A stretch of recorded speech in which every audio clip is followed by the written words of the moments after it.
Good evening. Let me welcome you. I'm Bruce Jenkins, the film video curator here at the Walker Arts Center. This is our first MacArthur Dialogue for the fall season, and it's also the very first time we've honored a nonfiction filmmaker with not only a dialogue evening such as this, but also a fairly full-scale retrospective.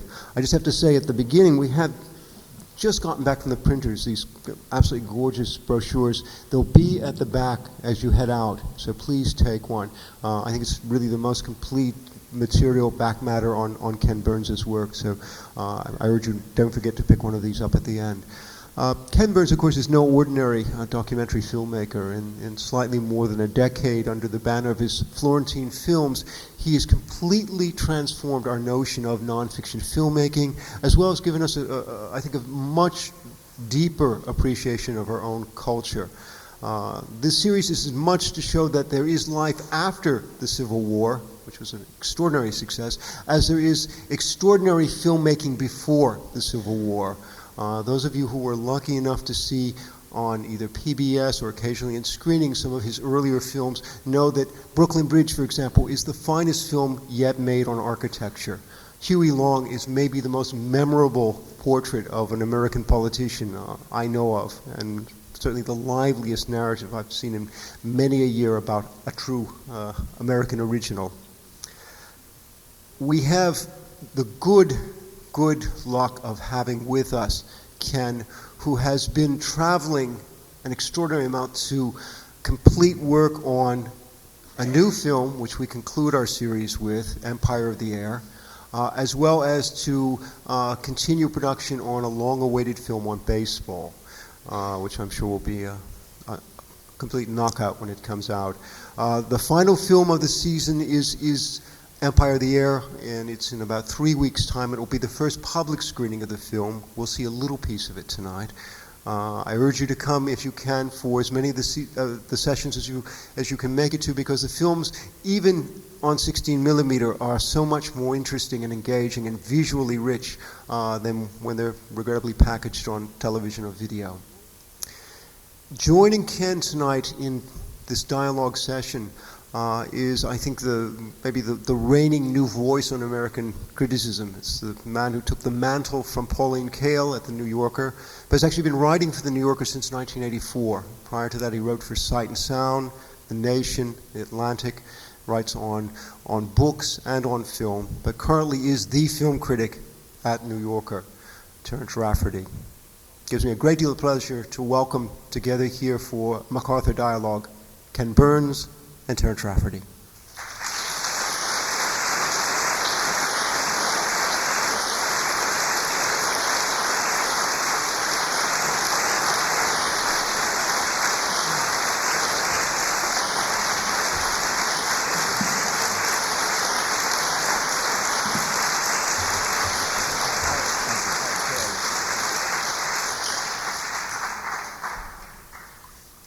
Okay, well, I guess I'm going to start off. Oh, I should probably pull this a little closer. It's a real pleasure for me to be here today with Ken Burns, who is one of the finest documentary filmmakers, one of the finest filmmakers, period, in America. And I'm going to talk for a couple of minutes and probably embarrass Ken in some ways, but I want to, I think it's an amazing and sort of unremarked fact about this strange moment in American cinema that probably the only area of American cinema that's really healthy right now is the documentary film. God knows the Hollywood movies aren't doing it. Even the independent films that we often look to for something more interesting than the standard Hollywood fare. But I've probably seen more good documentaries in the last 4 or 5 years from American filmmakers than any other kind of American movie. Ken's film The Civil War, which is sort of the showpiece of American documentary at this moment, but But, there have been films such as Bruce Weber's Let's Get Lost, Jenny Livingston's Paris is Burning, Errol Morris's Thin Blue Line. There's an extraordinary film by Barbara Koppel called American Dream, which I don't think even has a distributor yet. There's a wonderful picture by Alan Adelson and Catherine Taverna called Ludge Ghetto, Al Reinert's For All Mankind. I mean, this is a list of, 3/4 of the best American films of the last 4 or 5 years. I mean, something is going on here. I think one of the reasons why Ken's work is so extraordinary is that he sort of, to me, encompasses a lot of elements of the documentary tradition.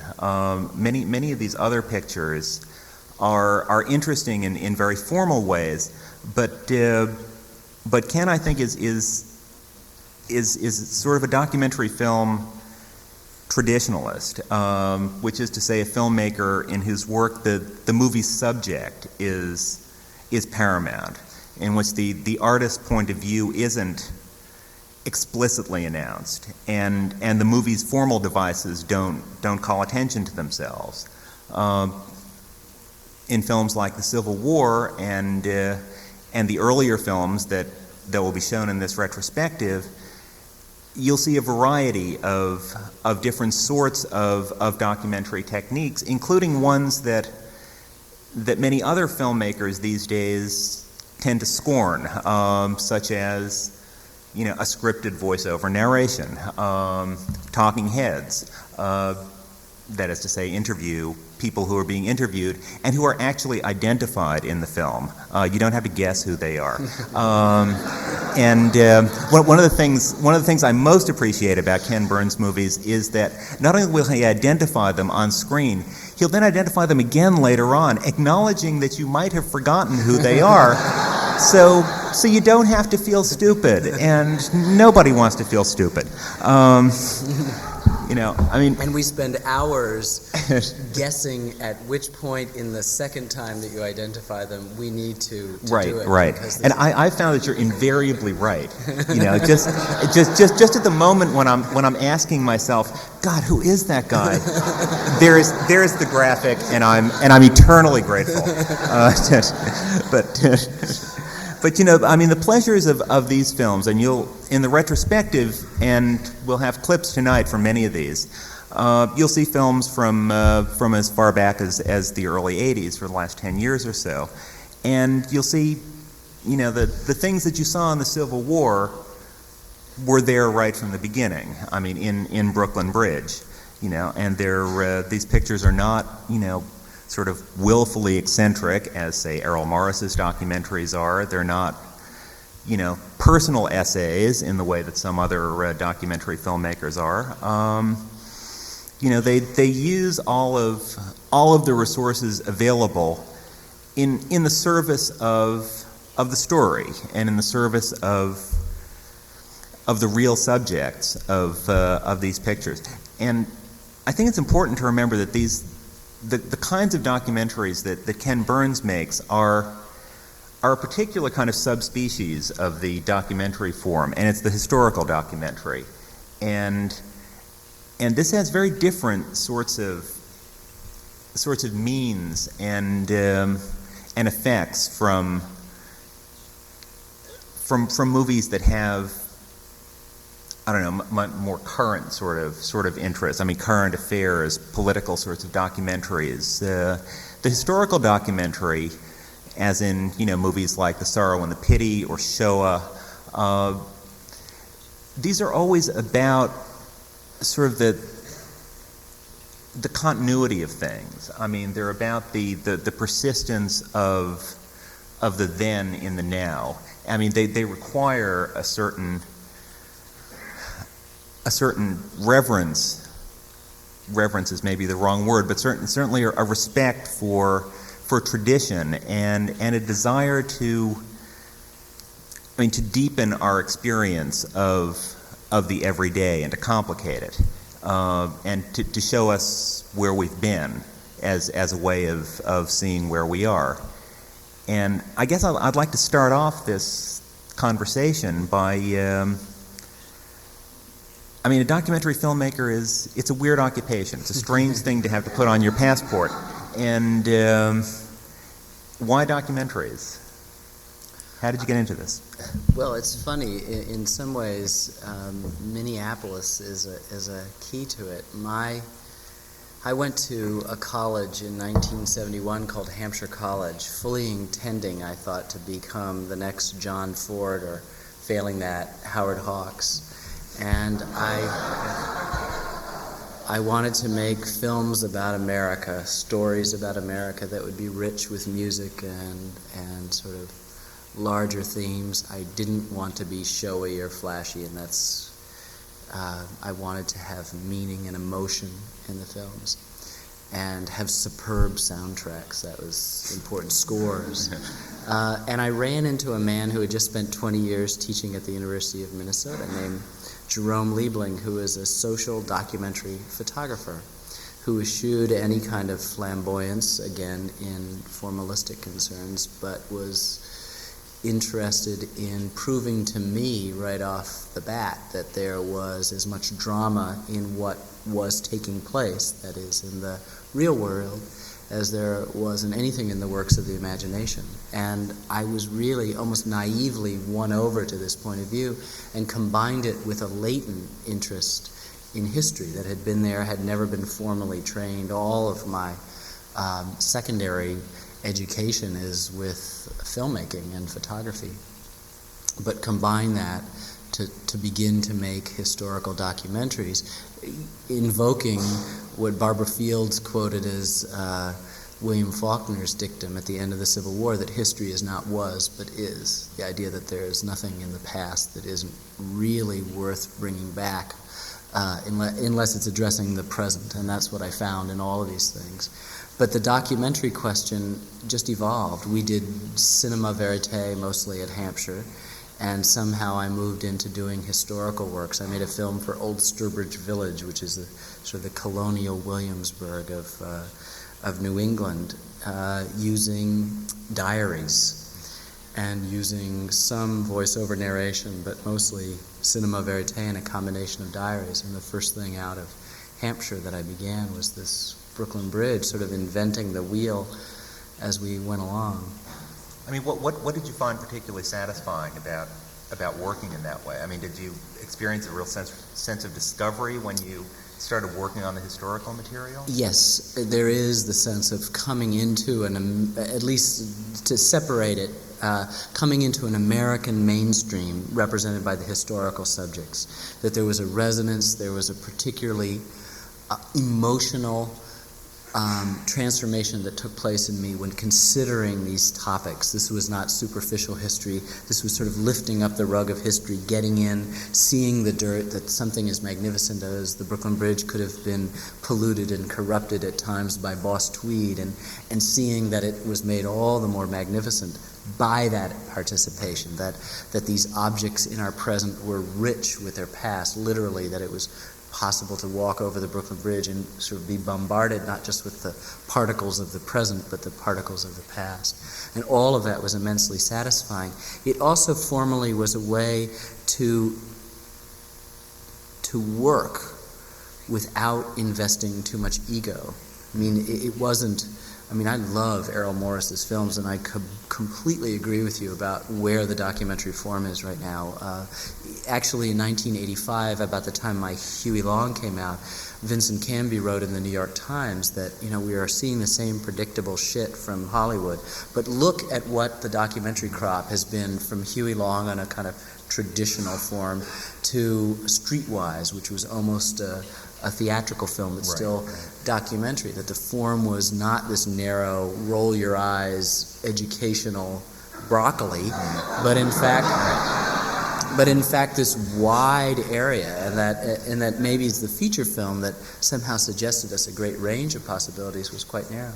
There was a sense that I could invest this with the same honorable, which is a good 19th century word in not too fashionable use now, but a kind of an honorable way of returning to the subject of not putting myself in and yet being as present as an artist, I hope, in the final project in every frame as something as sort of highfalutin and loud as Thin Blue Line is.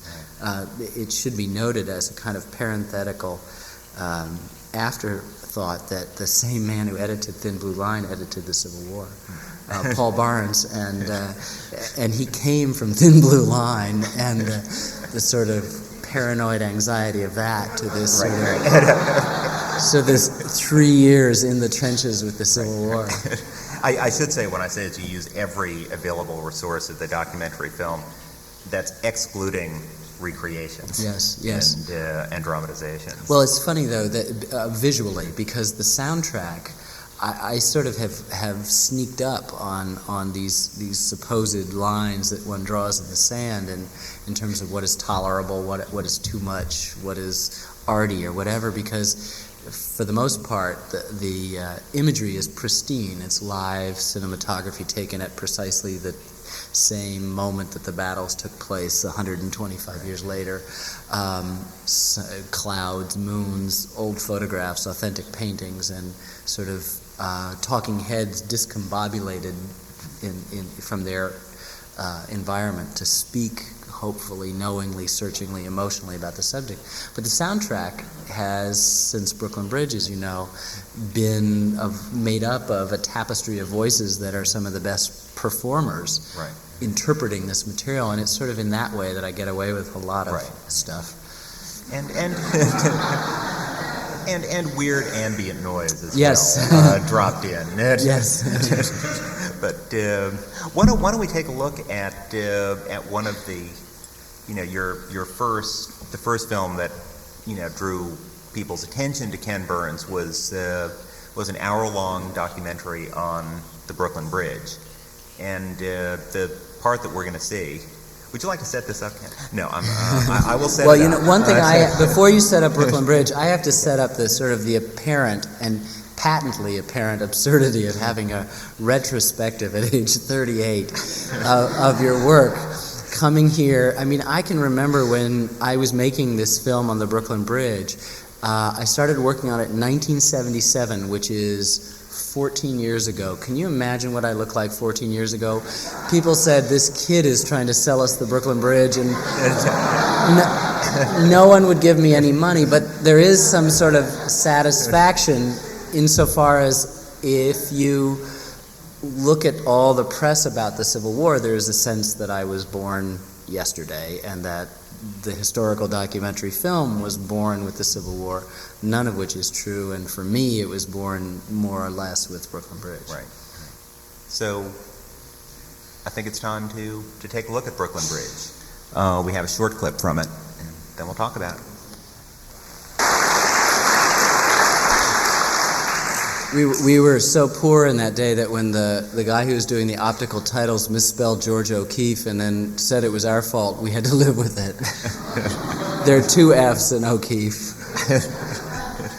Why did you, was the Brooklyn Bridge, this was your idea, was to do a film, or had someone suggested it to you? In 1977, I read a book, a nonfiction story of the Brooklyn Bridge by David McCullough, called The Great Bridge, in which he seemed to be doing in this nonfiction form exactly what I was interested in exploring as a result of this Sturbridge Village experiment, which was a very strong sense of the past as animated by first-person voices, diaries, sort of expansive sense of the social fabric of the place, as well as the sort of the larger political with a small p kind of considerations. And indeed, McCullough, who's now a fairly regular feature on public television's first narration was for this film. And I had to really work on him to convince him to do that. It's interesting that the clip is really, the Brooklyn Bridge is divided into two halves. The first one is the story of how it's built, in which there are old photographs, sound effects, music, first-person quotes, and narration. And the second half, which is really a phenomenon of just this film and the Statue of Liberty film, which sort of considers a poetic and iconographic and a sort of secondary life of the bridge, culminating in what for me is a fairly important declaration of principles like Orson Welles and Joseph Cotton and Citizen Kane as they begin the chronicle and tack up their principles at the end of this film. The last word is by Arthur Miller, who I was meeting for the first time that day and who would go on to become a first-person voice of Boss Tweed in the film. But he said, the city is fundamentally a practical utilitarian invention, and suddenly you see this steel poetry sticking there, and it's a shock. It makes you wonder what else we could do. Roebling really aspired to do something gorgeous. I mean, he could have built another Manhattan Bridge, but he didn't. He really aspired to do something gorgeous. So it makes you think that maybe you too could add something that would last and be beautiful. And that, if you want a declaration of principle, is the idea that you could leave something that wouldn't necessarily have your name written all over it, and wouldn't necessarily be flamboyantly formalistic. That is, it could be a bridge that could get traffic back and forth between Brooklyn and Manhattan and yet do something more. And I think if you want a kind of very easy encapsulation of what I'm doing, is to try to make something that has a kind of practical utilitarian purpose. These are basically just educational documentaries. It's broccoli. But hopefully there's something about the sauce that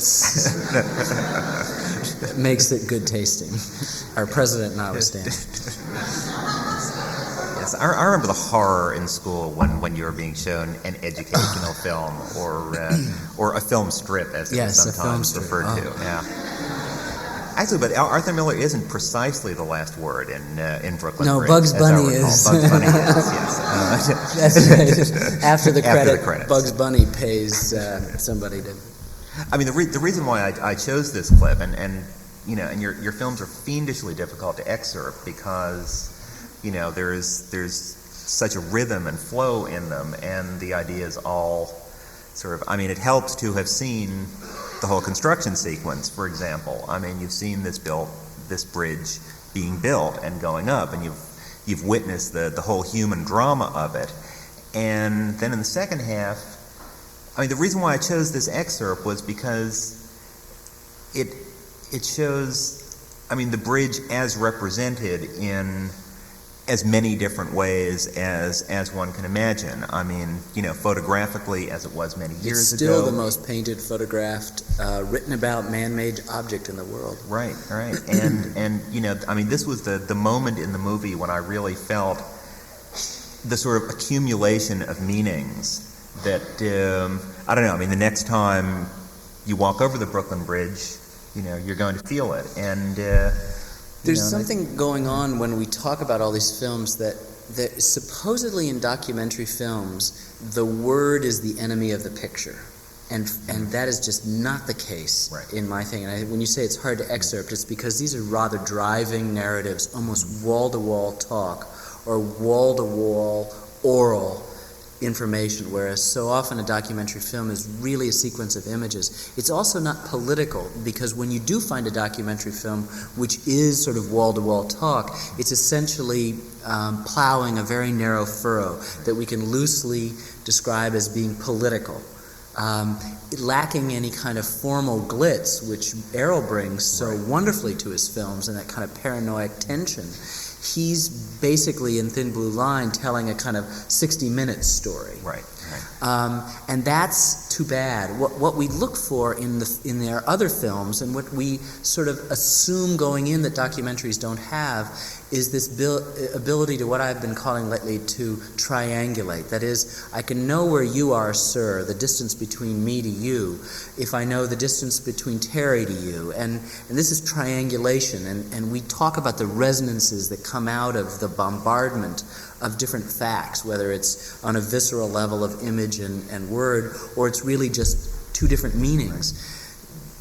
I really believe that the documentary form, or at least the one that I'm exploring, has the possibility for as many layers of meaning and emotion to accrue as in any feature film. And that I go looking, exploring, becoming, as I've probably beat to death lately, this idea of being an emotional archaeologist, that history is not just dry dates and facts, but a kind of persistent looking for that resonance which sparks meaning, perhaps waiting throughout the construction to get to the point where someone after the fact is responding to this, or maybe for some people at that moment that Washington Roebling overcomes this physical limitation of the bends and creates it, or for many people when a Victorian housewife takes over and makes the bridge a reality. Many other points in the film in which that can happen. Right, and that, I mean, that's what's so moving about it is sort of feeling as if you're seeing the whole process. I mean, obviously it's not the whole process. I mean, you're selective, but but it's a coherent narrative that that does, I think, deepen our appreciation of something that certainly if you live in New York, in a sense, I mean, every now and then you will look at the bridge and think, oh my God, it's so beautiful, but it is, as you say, and as Arthur Miller said, I mean, mostly utilitarian. Right. I mean, people actually use it, and well, it becomes a great metaphor for the documentary film, because when we look at the history of documentary in this country, particularly, say, from Harvest of Shame on, documentaries have been not themselves. They have been what they have suggested, because Harvest of Shame is not a great documentary. It just happened to be politically correct in the best sense of the word at the time, motivating thought and action and kind of societal discourse, which is great and one of the functions that we acknowledge as a documentary. The art of the documentary is a little bit difficult to mine up. I mean, when we say that, we say Nanook of the North, and you start there, and there's something about it, but even how many people have seen Nanook of the North, it just becomes a kind of buzzword. Then later on, staged anyway. Is Errol Moore, is Thin Blue Line more the current event subject of Randall Adams being released, or is it the stylistic, just bravura performance of Errol Morris? I mean, somehow a real good discussion of the documentary, which I've yet to hear, involves the consideration of an aesthetic detached from whatever kind of political impact it's had. And the Civil War certainly had a tremendous political impact. Right. But there are these sort of, shadings of the way in which one uses fact or nonfiction, let's say. The reason why I talked initially about historical documentaries being a particular kind of form is that, historical documentaries are as various as any other kind of form. I mean, people think of documentary as if they're all the same. Your films have virtually nothing in common with The Thin Blue Line, or even Paris is Burning, or Ludge Ghetto. Or Ludge Ghetto, for that even though matter. it has first-person voices and That's archival That's stuff. right. They're as various as as any kind of nonfiction writing is, as different, as criticism from biography or whatever. But somehow we've lost a language of talking about it, or maybe we've never had it. We certainly developed a language of talking about cinema in the dramatic form. Right. But we've yet to develop it in a documentary form. And so the criticism, which has been sort of the principal agency for interpretation, is woefully lacking. I mean, you read the New York Times and Walter Goodman talks about the themes and has no idea what elements that you've brought to bear. Right. I mean, he gave us a perfectly great review for the Civil War. I mean, one that you live and breathe for, but he sort of chastised us for not listing the dozens of researchers. Well, my brother and the writer Jeff Ward and a couple of other people who were credited did all the research. It was that kind of ma and pa effort, and not the sort of ABC thing where you have 400 picture researchers. Right. Well, I think we can just cite Walter Goodman as being unusually stupid in that respect, because I'm always very happy to bash other critics, and because it seems to me impossible to think of the Civil War, or to look at the Civil War or Brooklyn Bridge or any of the other films that we'll see excerpted tonight, and not think of them as being, in some sense, just handmade. And that's obviously a characteristic that you strive for. Well, I take an immense satisfaction in having the films bypassed in a way each year, because they're not as loud as Thin Blue Line. because I know that at each cut, at each image, and I am unusually among documentary filmmakers the principal cinematographer on my films too. Every archival picture in my films I've photographed, and in some films like Brooklyn Bridge or Shakers or Huey, 99% of the live cinematography as well, just the interviews I've done, that this is a real you said handmade, but every cut is a decision, and I love the invisibility of my presence after the fact, because that's where there's no imposition. In fact, I would suggest, don't want to beat Errol to death at all, because I really love his films as diametrically opposed, is that the one thing in the way of Thin Blue Line is Errol Morris, only because of how loud his presence is. And too often I think that, and this is just purely subjective and personal point of view, what is mostly in the way of documentary filmmakers are themselves in the process of making it. I'm there. You're here tonight because you feel me in these films in every place. The emotion that you feel is the emotion that I felt and wish to transfer. So it's not that I'm not there, it's just a different kind of there. Yeah, I mean, you feel a kind of intimacy in the discourse that, I mean, it's in some ways, it's more like, it's almost more like reading than it is like watching a film, and I don't mean to, sort of denigrate it. I had this great letter from a woman after the Civil War. A lot of the PBS stations ran it the 5 nights that they originally did it, and then the next Sunday, as they're wont to do, replayed it, but the whole 11 and a half hours at once. And she looked at it and then went into her studio and listened to it the second time and wrote me this letter and sent me the painting that she painted in her studio, saying I got almost as much out of it listening to it as I did.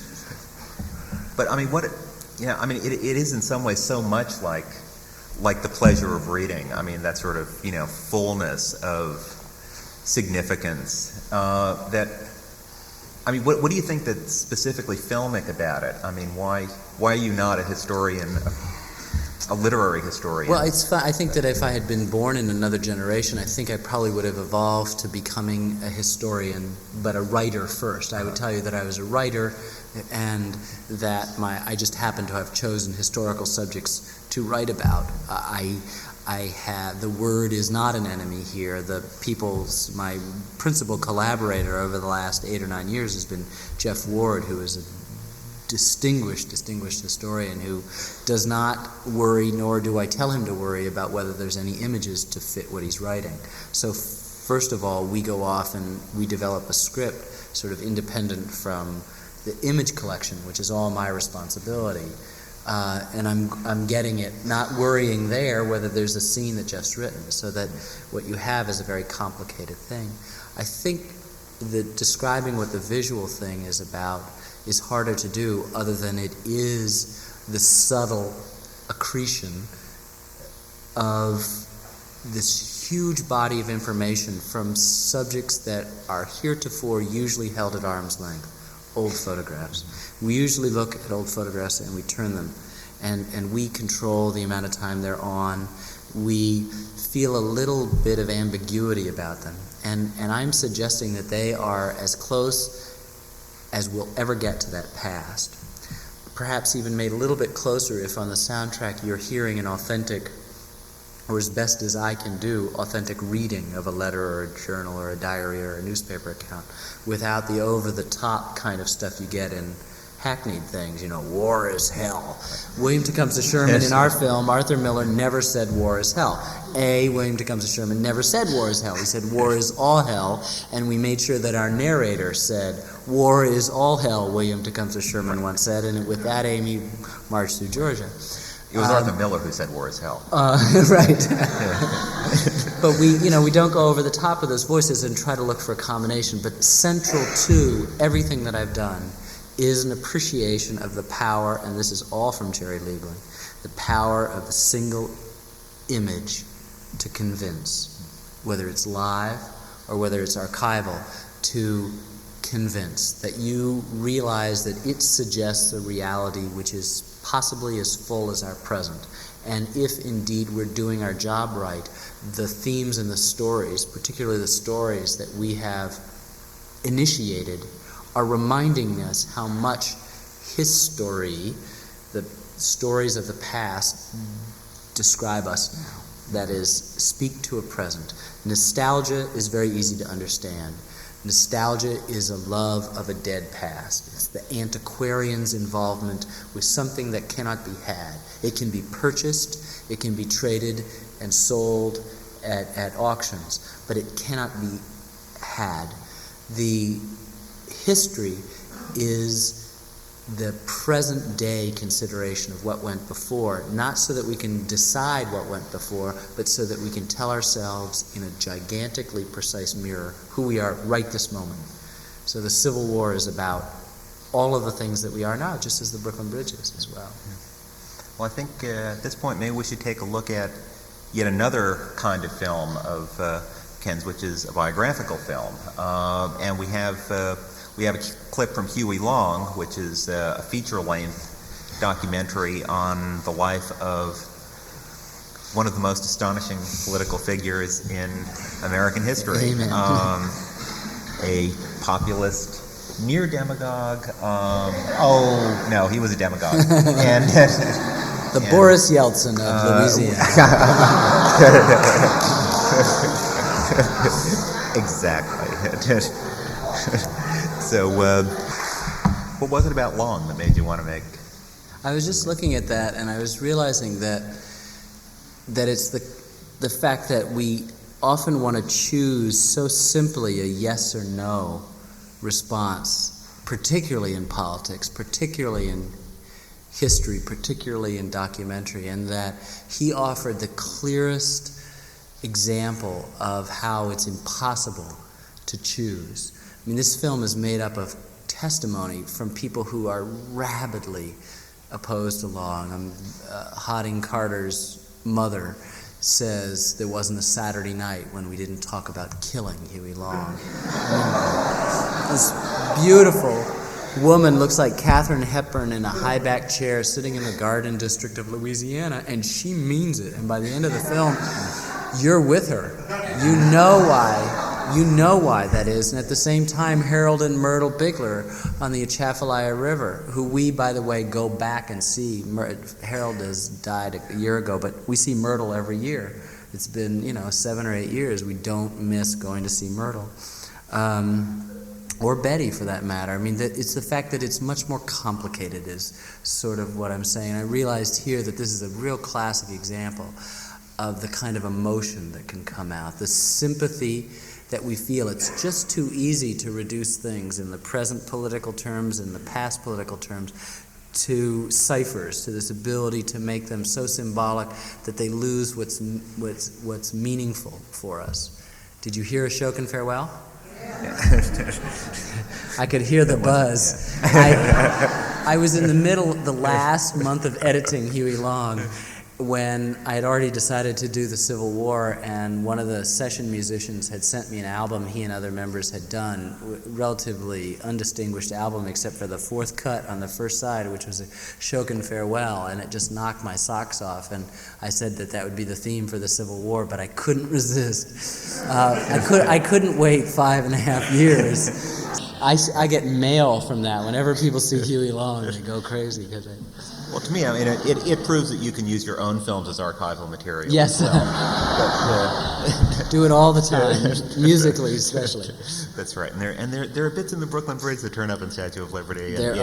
I think I was telling to Terry on the phone the other night that somebody's going to end up doing a PhD of all the, like Faulknerian county denizens. The interrelationship between all these films would be a fun thing to unravel and trace, because I deliberately put in, that's my one loud or perhaps quiet fun, is interrelating all the films, and there's a reference at least to 2 or 3 other films in every film.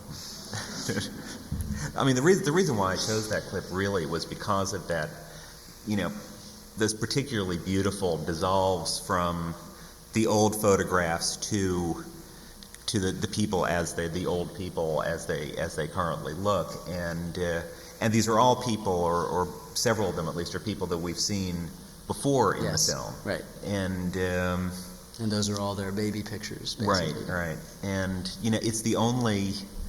In a way, it's the only showy effect. I was just going to say that with the time lapse, the reading of the poetry by Hart Crane and the time lapse that accompanies that, and the dissolves are about as far out as I get. There's always, at least in 90% of the films, there's some form of time lapse. Sometimes, in the case of the Shaker film, it's a 2-minute. The light falling on a particular house. In the Brooklyn Bridge and the Statue of Liberty in Congress, it's a much more manic kind of sort of fun use of time lapse. In the Brooklyn Bridge, a full moon rises between the towers as Frank Sinatra sings. Well, certainly, I mean, in the Hart Crane passage, I mean, it sort of matches the sort of manic overabundance of Crane's language. Well, there's a great point. That was the other reason why I chose that clip. I just wanted to make everybody listen to Hart Crane. Which is a great poem, for one thing. We were doing time-lapse photography, and we had to do it by hand instead of getting what's called an intervalometer that allows you to do it. So it was very crude, and you can even see some flash frames there. But the sort of... I guess the randomness, the accidental quality of it is wonderful. And when night comes, he's finished a phrase, and then it comes up again. He says, "I think of cinemas," and it's one of these just great moments that when you're in the editing room and you're timing where it happens, then it's one of these great gifts. Well, I mean, as disgracefully showy as it is, those dissolves, as disgracefully showy as they are, I mean, I really do think that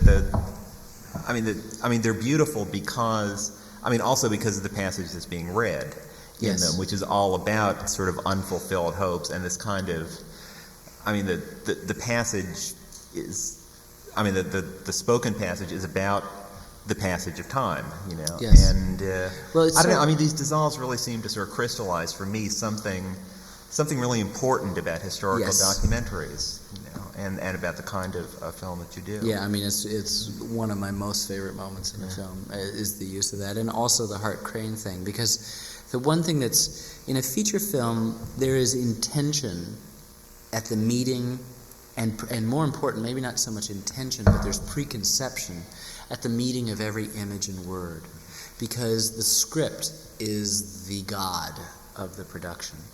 But here, and I just saw the Lodge Ghetto film recently that you like so much, there's a collection of imagery that's going on here, and there's a collection of words and talking heads and worries about structure that aren't decided in the beginning. And there's a kind of horse trading that goes on in the course of editing. So I've got, in Brooklyn Bridge, thinking back 12 years, I've got rolls sitting in the editing room that say time-lapse. I've got rolls that say live cinematography specific bridge, live cinematography night from New York, rolls that are just endless shots, 50, 60, 70 shots on a roll. And I'm faced, where am I going to put Jack Underacker's description of Hart Crane before, after we have his reading of it, and how do we get to it? I've got this picture of Hart Crane, and I've done this. I've panned from the bridge to his face a year ago, just when somebody handed me the photograph. And suddenly that all comes together, not that quickly. It's not a process of sort of almost immediate intention. It really, and I think one thing you have to understand about documentaries is how random it is, how much it is made in an editing room through trial and error. And most of what I do is wrong. 99% of what I do is wrong. I mean, it's the wrong choice. The only skill... I didn't want to say that. the one skill you can look to is the ability to realize it was wrong and try to find the solution. But you edit. All your films are shot on 16 right. 16 millimeter, and I mean, you do edit them. You All use on actually film. physical strips Yes, of film. we touch it and you touch the film. I had a really great metaphor working, and Many it's sort don't. of a cosmological one, that a painter deals with pigments and color on quite a cellular level. That's what makes color, is cellular sort of interaction, and the paint gets on him or her and hands, and there's really a tactile relationship to the material. Film is a cosmology removed. It's molecular. You deal with the sensitivity of light and chemicals, and which we've really gone down to a less touchable sort of form. It's molecular, but you can still hold the product of this. You can cut it. You need to physically tape it. You put it around your neck. You hold it in your mouth. As you bring something else in, it can cut you. Right. And that happens. It just doesn't get on your clothes that way. Video, boo hiss, is the next removed cosmology. It's electronic. It's atomic. You don't ever touch it. You don't ever see it. You don't do anything to it. You see merely a shadow of it. You never have a sense of its-ness. And you don't get to cut it, and in fact the most difficult thing in video is one of the easiest things in film, which is when you have laid a sequence down and you say, oh, that shot's not on long enough, to add a little bit more, that much more film, which is 4 frames, which is 1/6 of a second. It's just you go do it. You do it and you adjust the soundtrack and you're there. Video, you have to lay everything back down again, go back to your rolls and add 4 more frames, and then you go, takes an hour, and then you go, ooh, didn't work. You know? And what happens is you begin to not make those close decisions. So it favors rapid cutting, and it favors the less precise use of the duration of an image, which is critical to this. That's the building block. A great man told me as an editing thing that a shot should last as long as it lasts. And in editing, you spend all your time worrying and wondering how long the shot should last. And it'll tell you. And you have to listen, and that's not always as easy as it sounds. God, Zen editing. Zen editing. Yeah. But you obviously really feel like you need that kind of very physical, tactile. Yeah, oh, absolutely. And I'm sure the reason why I was asked to do this is I'm the last writer in America who actually writes longhand. Yes. Does not own a computer. But, Shelby Foote does too. Well, good for him. But, yeah. So I guess the next picture I wanted to take a look at was another biographical film about Thomas Hart Benton, which when I was researching this, I have to admit I left that until last because I've never been interested in Benton as an artist, and I was afraid I'd be bored. And in some ways, it was the greatest revelation to me of all of your pictures, because I was riveted for 90 minutes. And it's a fascinating picture of a very, very peculiar American artist. And it has this in common with Huey Long, in that they're both sort of unclassifiable figures. I mean, figures that are not easily explained by left or right or modern or traditional or any of the categories, and therefore I think are unusually resonant. Most of my film subjects have been in the 19th century, and the manipulation of the still photographic archive with first-person voices. I've become increasingly interested in biography as a way to give access not just to the person, and it's very important that they defy that kind of easy conceptualization, because in their difficulty, both these men pretend to be something they're not, and ultimately suffer the consequences of that inner lie, despite the fact that they make our world a lot more enjoyable, not just because of their bombast and their personality, but because of the confusion they cause in us, the yes and no that they hit simultaneously. But the 20th century subjects don't have Huey, Benton, and the Empire of the Air, which are biographies in the 20th century, don't have first-person voices. They often have a huge accompanying set of witnesses, talking heads, that do it. But mostly they're about this sort of untouchable contradictions that these people, and Benton really snuck up on me. Jeff Ward hated his work and didn't want to do it. He thought that would be bad. I said, I'm delighted you hate it. I had remembered his work as sort of being the image of manifest destiny in high school history textbooks. But it was the life that mattered. The life that mattered. And I mean, he definitely is one of those figures that gathered a lot of contradictions and paradoxes. Well, I mean, you can't be interested in American history if you don't have a taste for the really weird. Right. You know? And actually, I mean, the clip we'll show from Thomas Hart Benton, I think, really illustrates the really important American figures decay, have half-lives, and what they give off, that kind of radioactivity that they give off, transcends in the most direct way the merely sort of functional, historical, intellectual, didactic consideration of their lives. That is to say, we can be moved in a consideration of a lot more difficult subjects under the surface if we're willing to let them in. I mean, Thomas Hart Benton drives art critics crazy because he did his best work and then didn't, like Rothko or Jackson Pollock, have the courtesy of dying right away. Right. Instead, lived another 45 years to see his art go way out of fashion, then come back up, go out of fashion, and at his end coming back up again. And so his life is the razor's edge that any artist runs, not only failing his own work, but failing himself internally. I couldn't believe that. I thought I was going to start off making a film about this grumpy, cantankerous personality, just as I thought I'd have the real Broderick Crawford. And indeed, in Huey, we had hoped to include parallel clips of All the King's Men. But if you try to put All the King's Broderick Crawford next to Huey Long, he's diminished. He's just not strange enough. Yeah, the only person who survives is Robert Penn Warren throughout that film in his great animated rhetoric. Anyway, let's take a look at the clip from Thomas Hart Benton.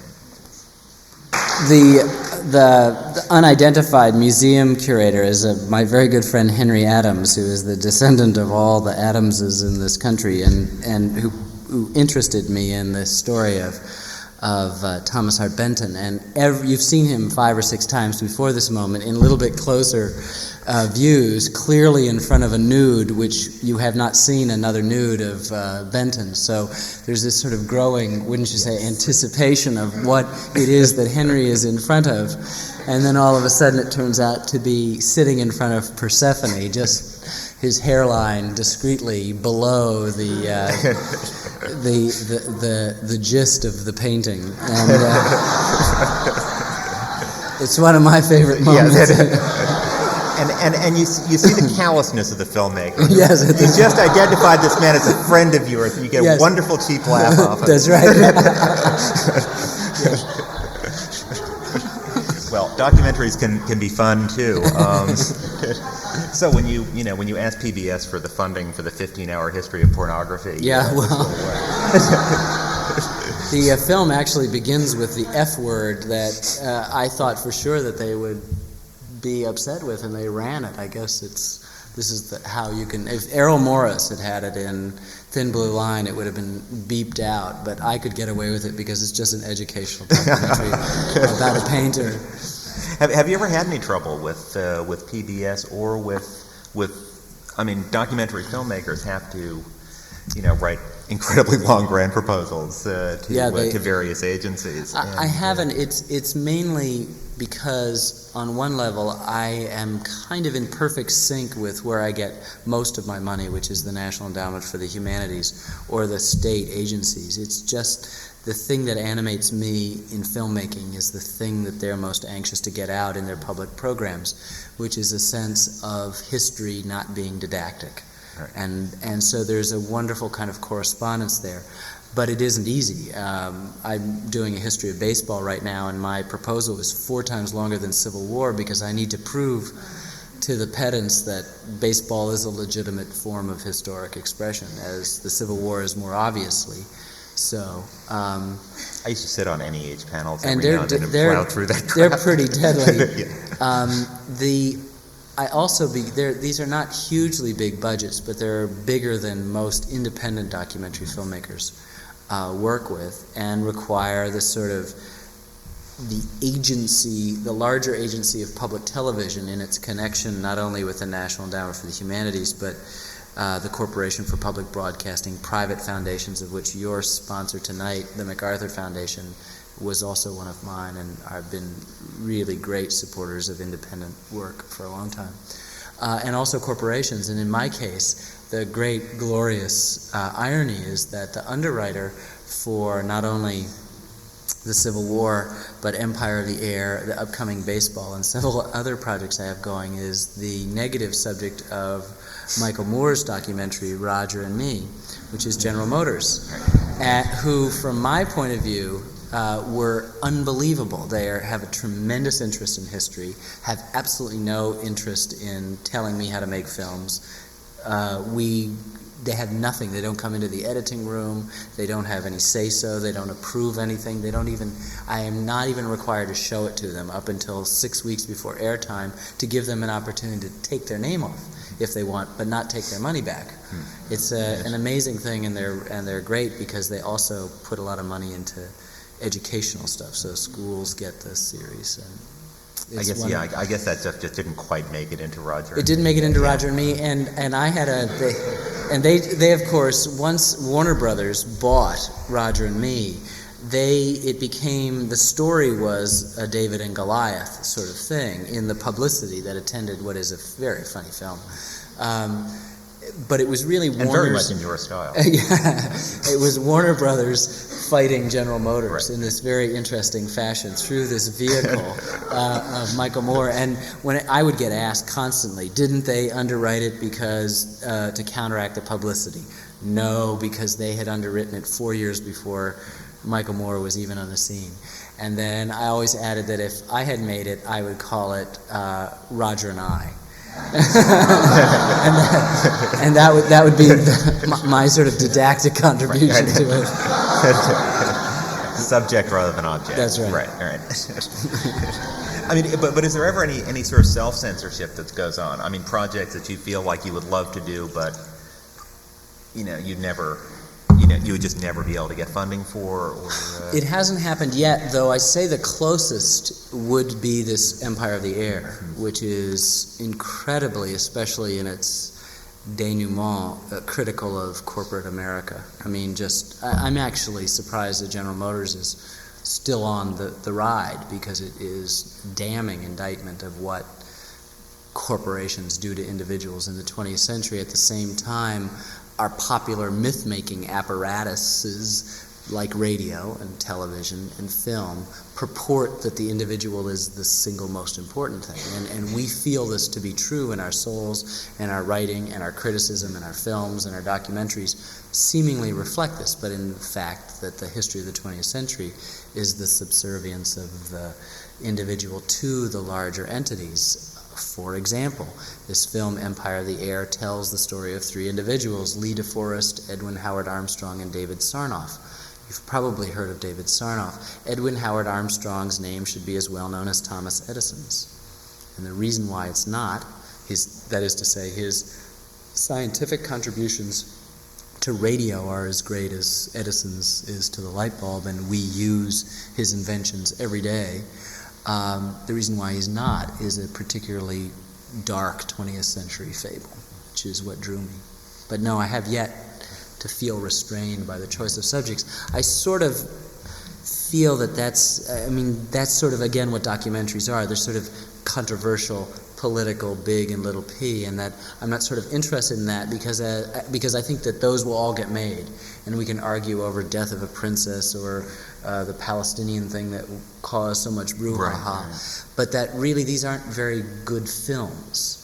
They're interesting subjects, but they're not. They're a function of news. That's right, and they issue out of, and they have that value of tremendous showing value. You what's going on and what it looks like. And what I'm almost perversely interested in. I'm planning to make a film on Lewis and Clark, which for all intents and purposes is a dull side, but it's one of the great stories that we have.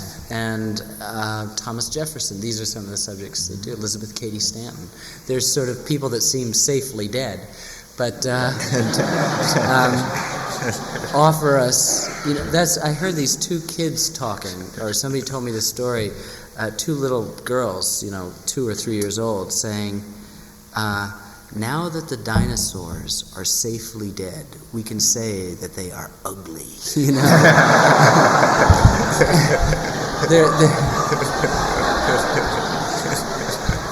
It's really. I've always said that about Lewis and Clark, though. the best kind of sense of what history's about. It's being able to pursue the people who can't pursue you. Do you want to violate chronology and show that bit from Empire of the Air, since you were sure? just talking about it? Can you show Empire of the Air? We do have. I think there may only be one projector able to. He's probably got. Okay, we can't Yeah, violate we'll stick to chronology the. because we only have one projector. Because you insist in working in 16. So what? I mean, what was it like approaching the vast subject of the Civil War? It was amazing. All of these other films really literally led to it. All of the films seem to suggest, and I come to my love of history completely naively. I mean, I get off on stories and they excite me. I am possessed, but I have very little training, so what seems obvious to most people, that the Civil War is the central event, had to really be impressed on me in a direct way, and it came you just thought through it was real interesting. all the others. Exactly. It came through all the other subjects, and I mean, that's how we did it. And everybody said, don't do the whole thing, just do one aspect of it, and I just didn't want to have Black History Month or women in the war or what an interesting guy Abe Lincoln is or this battle. It seemed that all of the other films had kind of been patches in a quilt that could make up something that would be American history, and that the central patch, the largest patch, is the Civil War, and it was missing and needed to be done, and that is a really good way of understanding it. It's also a sense, too, that we're dealing with the closest we have to kind of an Homeric operatic form here in television, as pernicious as the medium is in causing our history or historical amnesia, as responsible as it is for sort of forcing us to live only in the present. It does have this ability to combine and animate the past. Walt Whitman, after the Civil War, wrote this wonderful sentence. He said, "Future years will never know the seething hell and the black infernal background, the countless minor scenes and interiors of the Secession War, and it is best they should not. The real war will never get in the books." And 50,000 books later, it's true. There's something missing in every Civil War thing. You can read Lincoln, but you can't hear him or see him. You can see him in a picture book, but you can't hear him. And you don't know exactly how he said it. You can read a description of the battle from the aerial view or from an individual soldier and get an entirely different battle. But there was this possibility that the very agency which had delivered us away from a kind of vernacular of history, television, had the ability to, and film, had the ability to reclaim it, to put it back in this grand operatic or Homeric sense. I mean, this is the electronic campfire, but this is nevertheless a way in which the spear carrier has as many verses as the god. And that's an important aspect in the telling of history, and it's particularly important now in a modern age where we suffer all of this question about multiculturalism and the new social history, which tended to throw out the old stuff rather than find a way in which they can coexist. And strangely, in this essentially superficial mediums, superficial in terms of the amount of intellectual information you can communicate, they can coexist. Mm-hmm. That you can have the old history of the state, Abe Lincoln and the generals, versus Jeff Davis and his generals, alongside the whole new history that tells you that Harriet Beecher Stowe and Harriet Tubman and Louisa May Alcott and Clara Barton had something to do, that Frederick Douglass and anonymous black soldiers had something to do with this, that Sam Watkins and Elisha Hunt Rhodes had something to do with this, and that beyond that, their music, simply and authentically recreated, had something to do with it, and the most direct visual evidence that we have of that period, the photographs, not only have something to do with it, they can be opened up and be made to reveal a reality that, as Whitman said, never got in the books. I mean, it was go ahead. I mean, it was a superbly documented war. I mean, photographically, and and when you work on 19th century subjects, you do have the great advantage of, the fact that people wrote letters then. Yes. And I mean, I wonder if films like yours will be possible. Well, the history of us, because I must tell you, do we write letters?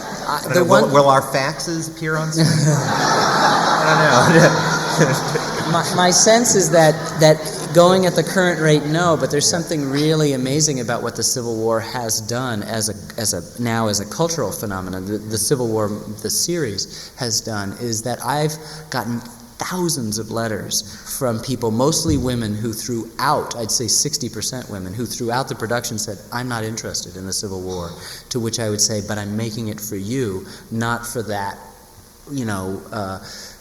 demographically complete 45-year-old male who follows military history. Civil War but buff. I was a Civil War buff, a buckle collector who's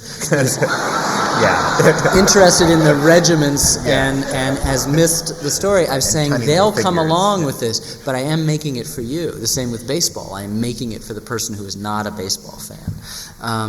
That it engendered so much great literature that I get still, it's now over 11 months since the series went off, and I get hundreds of letters a week, just written kind of to me, New Hampshire. And they come, and I got a letter the other day, which is very short, and I mentioned this to you, I haven't read it to you, but I would love, with your permission, to interrupt at this point, because it's to the point about whether down the line we'll be able to do this. My sense is that good history, or history itself, begets history.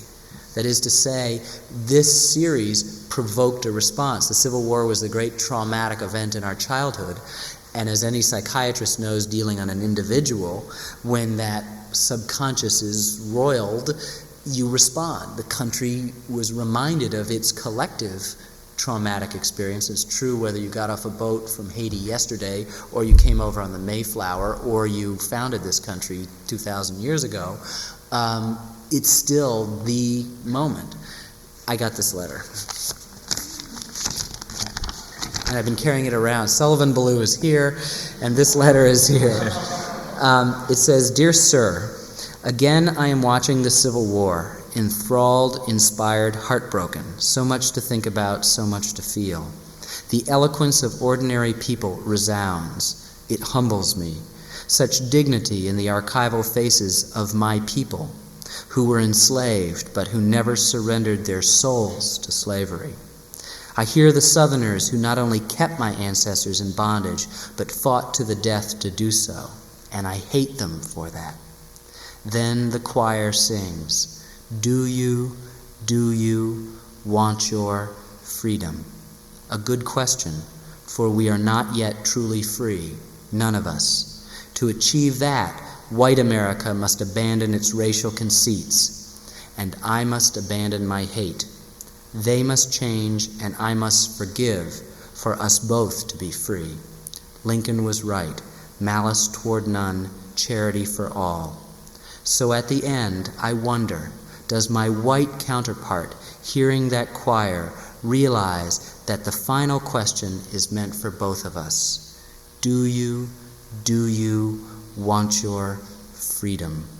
I know what my answer is. I will wait for him.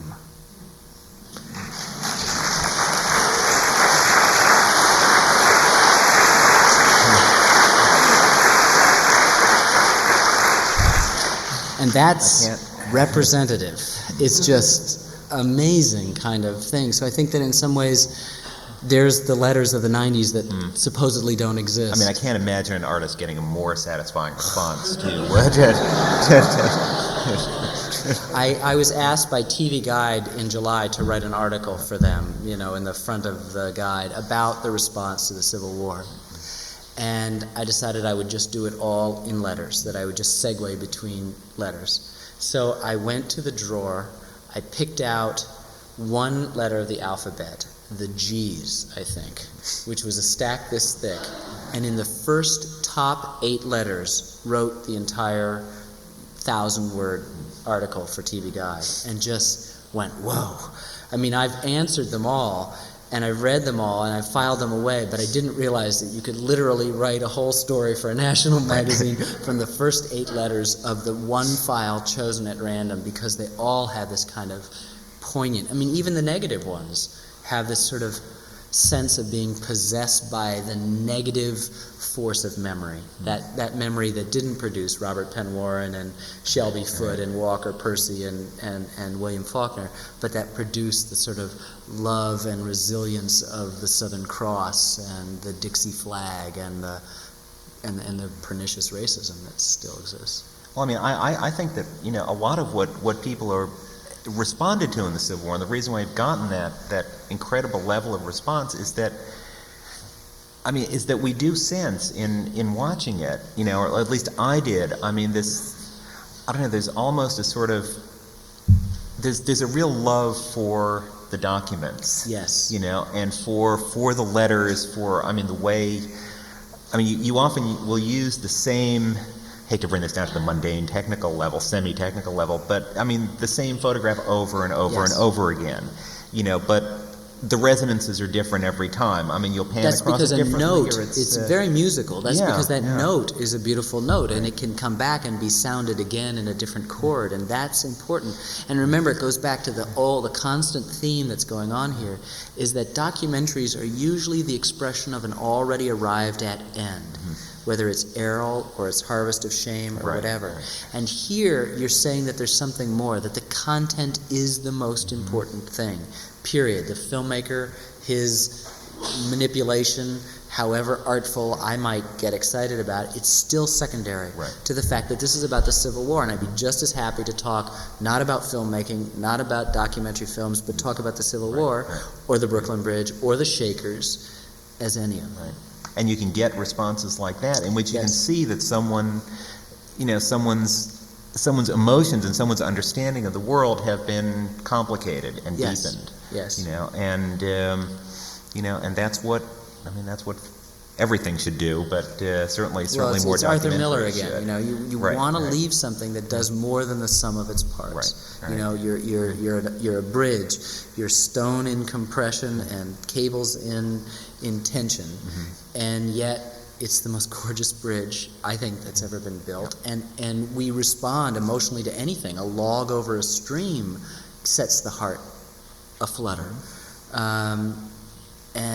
Yet there's something that went into this, and the meaning is compounded once you know how it was built, so that no longer is it just stone and compression, cables and tension, artfully done, a beacon to artists and writers and poets for a century, but something more, this fantastic history, so that it's been paid for in every joint. Let's take a look at one perfectly formed part of the Civil War. We do have a clip from that, and I'm sure you've all seen it, but it's certainly worth seeing again.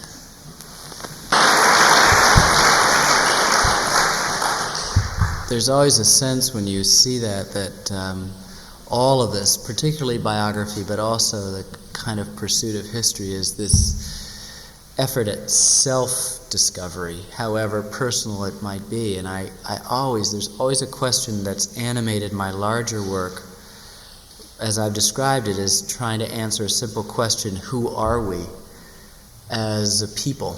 Who are we Americans, and these bridge builders or religious sects or demagogic politicians or soldiers in the war? And then at an intensely personal level, this sense, who made that? Who am I? That comes out of everything. And Certainly. I mean, I can hear that every day, that letter. It doesn't lose it. I mean, you still feel the same kind of relation. I mean, it's not finished work when Yeah, no, it's not. It's definitely done, not. And I remember, it's funny looking at it now because the song is now so part of me that I've lost in many ways the ability to separate what the piece of music means. But I do have recollections of filming many of the images, which is of course a very rote process months before the synthesis of the film began.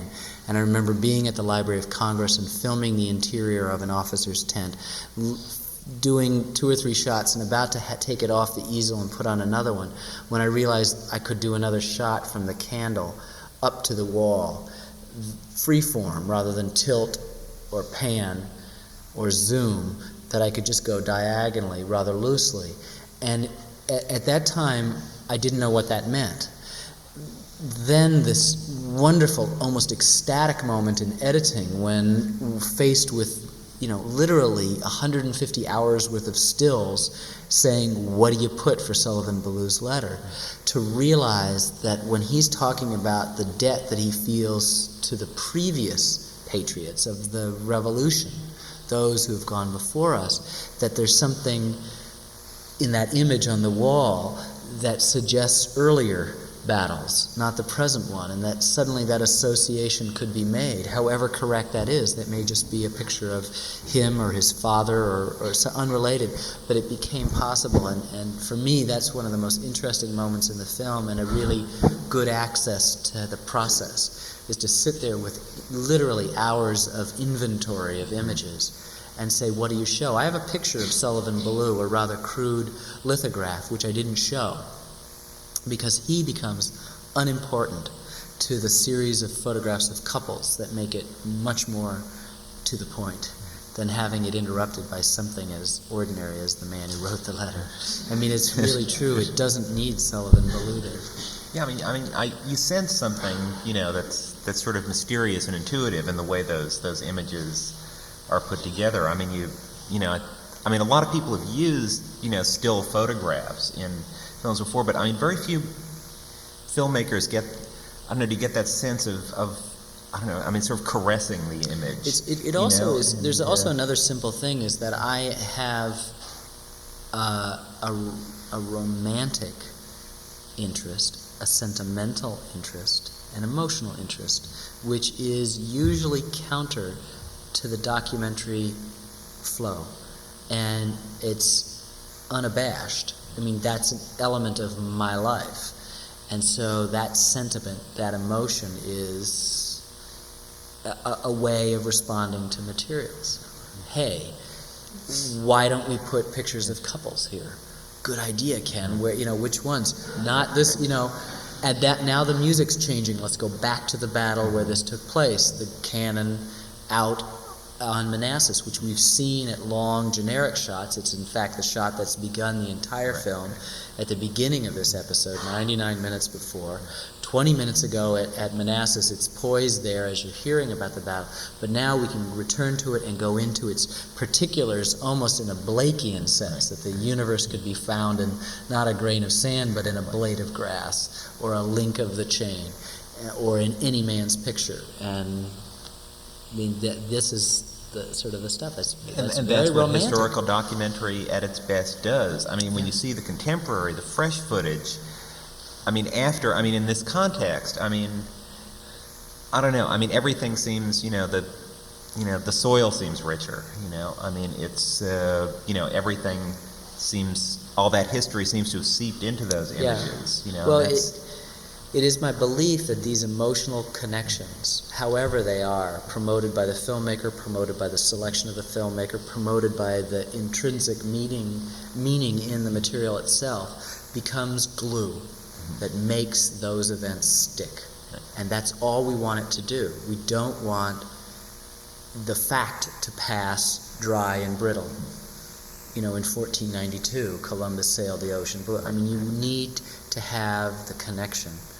And that's what this emotional archaeology great second-rate man, that exalts as a general a man who went on to become the first imperial wizard of the Ku Klux Klan. I mean, this is not a film that's just resorted to the Magnolia and Spanish Moss kind of syndrome of the Civil War, but has for the first time promoted blacks as active, dedicated participants, that have brought in women as not passive bystanders, that has, added a lot of things. So it's unsentimental in its historiography, though it steadfastly refuses to